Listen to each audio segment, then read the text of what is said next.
Hi, welcome to Tech Trick Tutorial. Today, we're going to show you how to stream Twitch on PC. It's a step-by-step beginner guide for everyone to follow easily. If you find this tutorial helpful, please don't forget to hit the like and subscribe button. Now let's get right into it. Now the first thing you're going to do is of course go to twitch.tv, and then you're going to click on your profile over here on the top right, click on Creator Dashboard.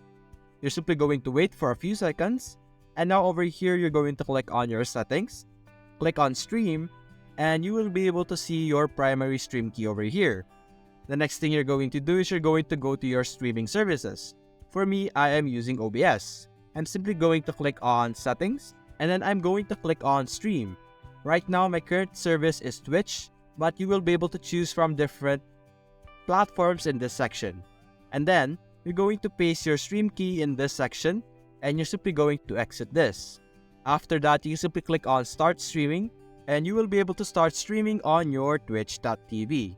Hope you enjoyed the video. Thanks for watching.